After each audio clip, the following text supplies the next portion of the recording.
I want you to picture a scene that plays out in millions of living rooms across America every single evening. It is 7 o'clock. You are sitting in your favorite chair, maybe you have a cup of tea, and you are ready to watch the evening news or your favorite game show. You pick up the remote. You turn on the television. But you can't quite catch what the anchor is saying.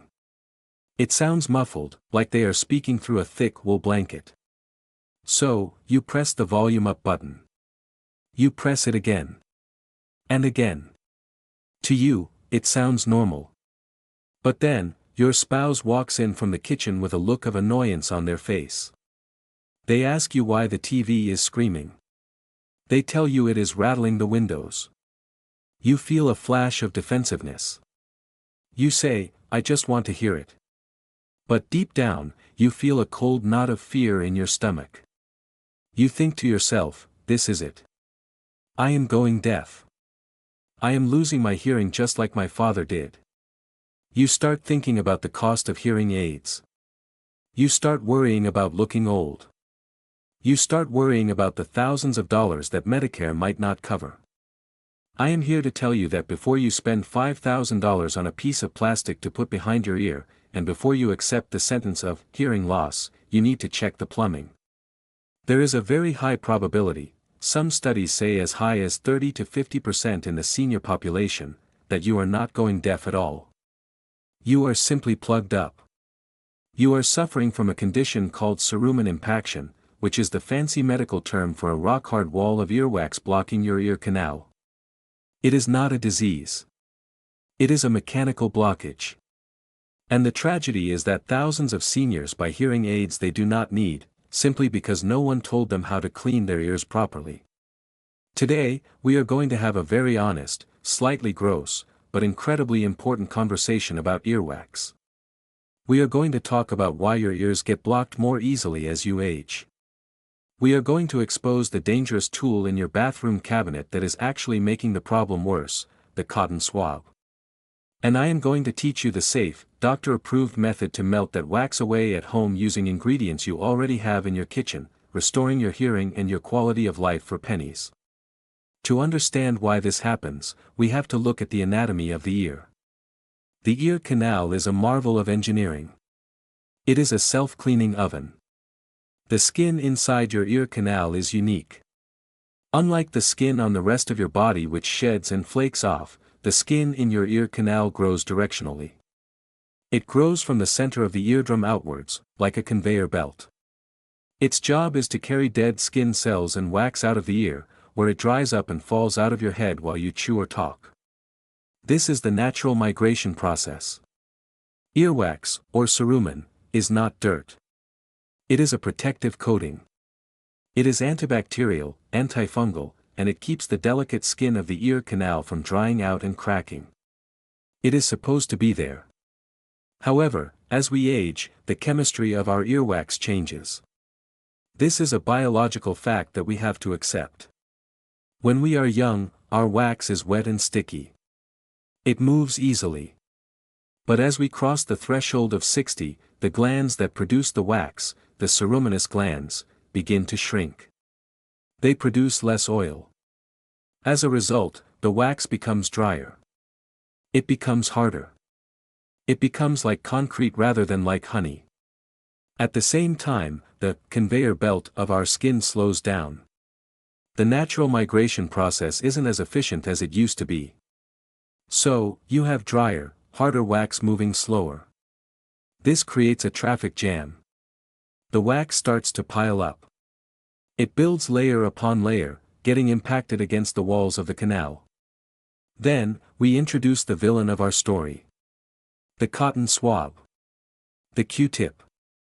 I want you to go to your bathroom right now and look at the box. If you read the fine print on the back, it says explicitly, do not insert into ear canal. Yet, almost every single one of us does it.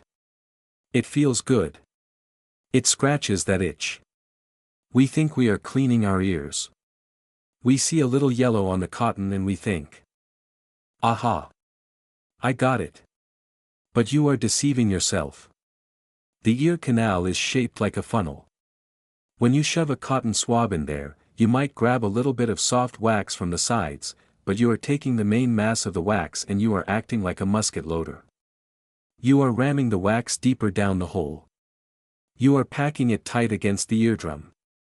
Every time you use a swab, you are building the wall higher and tighter. Eventually, you pack it so tight that it forms a solid plug. This plug stops sound waves from hitting the eardrum. This is called conductive hearing loss. It is not that your nerves are dead, it is that the sound cannot get in. It is exactly the same as putting a heavy earplug in your ear. The symptoms are classic: muted hearing, a feeling of fullness or pressure in the ear, and often tinnitus, a ringing or buzzing sound. Many people think the ringing means nerve damage, but often it is just the wax pressing against the eardrum and vibrating. Why is this a crisis for the 60-plus demographic? Because hearing loss is not just about the volume of the TV. It is about cognitive decline. There is a massive body of research linking hearing loss to dementia and Alzheimer's. When you cannot hear well, your brain has to work overtime just to decode speech. It gets tired. You stop participating in conversations. You stop going to lunch with friends because the background noise is too much. You withdraw. Social isolation is the fastest route to cognitive decline. If that isolation is caused by a 10-cent piece of wax, it is a tragedy. We need to clear the channel to keep your brain sharp. So, how do we fix it? If you suspect you have a blockage, your first instinct might be to go to the doctor. And if you have pain, drainage, or a history of a perforated eardrum, you absolutely should go to the doctor. Do not put anything in your ear if you have a hole in your eardrum. But for the vast majority of us who just have a blockage, you can treat this at home. But you have to do it with patience and science, not with force. The goal is not to scrape the wax out. The goal is to dissolve it. We need to turn that concrete back into liquid. To do this, we need a solvent. You do not need expensive ear wax removal kits from the pharmacy, although those work fine. You have the best solvents in your kitchen. Olive oil, mineral oil, baby oil, or hydrogen peroxide. Here is the protocol. I want you to treat this like a medical procedure. Do not rush it. This is a process that takes a few days. You cannot undo 20 years of packing wax in 5 minutes. Step 1 is the softening phase. Choose your oil. Plain olive oil works wonderfully. It is gentle and safe. Or use mineral oil. You want the oil to be body temperature. This is crucial. If you put cold fluids in your ear, you will get dizzy. The inner ear controls your balance, and thermal shock makes the room spin. So, put a little oil in a spoon and warm it in your hands, or run the bottle under warm water. Lie down on your side on the sofa or your bed, with the blocked ear facing up. Using a dropper, you can buy one for $1 at the pharmacy. Put 3 to 5 drops of the oil into your ear canal. You will feel it trickle down. It might feel weird. It might feel like you are underwater. That is good. It means it is hitting the blockage. Now, stay there. Do not move. Lie there for 10 to 15 minutes. Read a book. Watch TV sideways. Let gravity and chemistry do the work. The oil is soaking into the dry, hard wax and loosening it up. It is lubricating the skin of the ear canal. After 15 minutes, sit up and wipe away any excess oil that drips out with a tissue. Do not put a cotton swab in to clean it. Just wipe the outside. Do this twice a day for 3 to 5 days. You might find that your hearing actually gets worse during these first few days. Don't panic. This is normal. As the wax absorbs the oil, it swells up like a sponge. It might block the canal completely for a day or two. This is a sign that it is working. The plug is softening. Step 2 is the flush. After about 4 or 5 days of oiling, the wax should be soft, gooey, and ready to move. Now we need to flush it out. For this, you need a bulb syringe. These are the little rubber bulbs used to suck snot out of a baby's nose. You can buy them anywhere. You also need a bowl and a towel. Fill the bowl with warm water. Again, body temperature is non-negotiable. Test it on your wrist like a baby bottle. If it burns, it's too hot. If it feels cold, it's too cold. Lean over the sink or hold a towel under your ear. Fill the bulb syringe with the warm water. Tilt your head slightly to the side.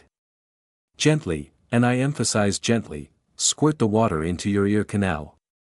Aim the stream slightly upwards and backwards, not directly down the center at the eardrum. You want the water to go behind the wax and push it out, not push it further in. You might need to do this 5, 10, maybe 15 times. You are eroding the dam. Suddenly, you will see it. A chunk of wax, maybe orange, maybe brown, maybe even black, will fall out into the sink. It might be surprisingly large. It might look gross.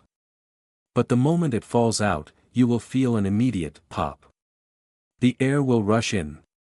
The sounds of the room, the hum of the refrigerator, the birds outside, the sound of your own breath, will come rushing back. It is like switching from standard definition to high definition. It is miraculous. However, there is a specialized version of this using hydrogen peroxide that many doctors recommend for tougher plugs. This is called the fizz method. You mix equal parts of 3% hydrogen peroxide, the brown bottle stuff, and warm water. Lie on your side and put this mixture in your ear. You will hear a sound like Rice Krispies. Snap, crackle, pop. It will bubble and fizz violently. This sensation can be ticklish or strange, but it is effective. The oxygen bubbles are mechanically breaking apart the wax structure. Leave it in for 10 minutes, then dump it out on a towel. This can be more drying than the oil method, so if you have dry, itchy skin in your ears, stick to the olive oil.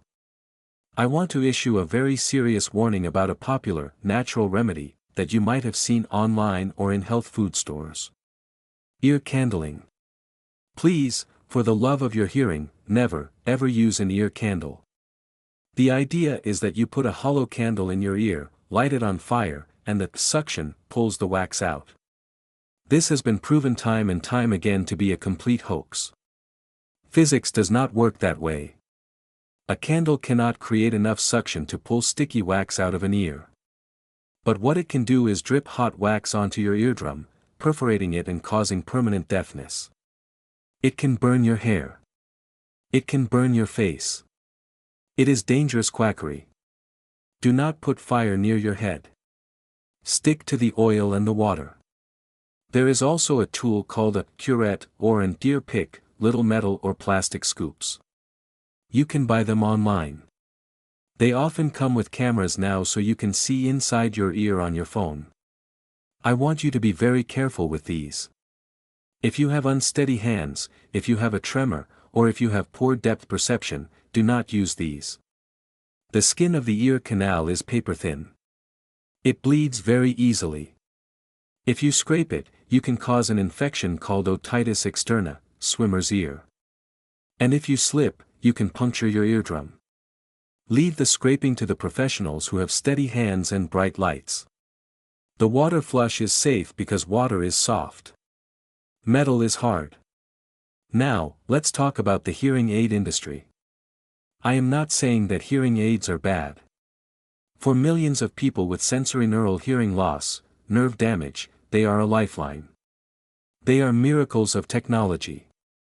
But they are also a business. When you go to a hearing aid center, often located in a strip mall, the person testing you might be a salesperson, not a doctor. Their goal is to sell devices. If they look in your ear and see wax, a good one will tell you to go get it cleaned and come back. But a less ethical one, or a lazy one, might just crank up the volume on the hearing aid to blast through the wax. This is a terrible solution. Putting a hearing aid on top of a wax plug is like putting a loudspeaker in front of a brick wall. It causes feedback, that high-pitched squealing noise that drives everyone crazy. It traps the wax even further, causing moisture buildup and infection. And eventually, the wax will clog the receiver of the $3,000 hearing aid, breaking it. You should never, ever be fitted for a hearing aid without having a doctor confirm that your ear canals are clear first. If you try the oil and water method for a week and nothing comes out, and you still can't hear, then it is time to see the professional. But you don't necessarily need an ENT specialist, otolaryngologist, right away. Your primary care physician or a nurse practitioner can often do a lavage in the office. They have a stronger water jet and special softening drops. It takes 10 minutes. Medicare covers this as a procedure if you have symptoms. It is much cheaper than a hearing aid. Let's talk about prevention. Once you get that plug out, you don't want it to come back.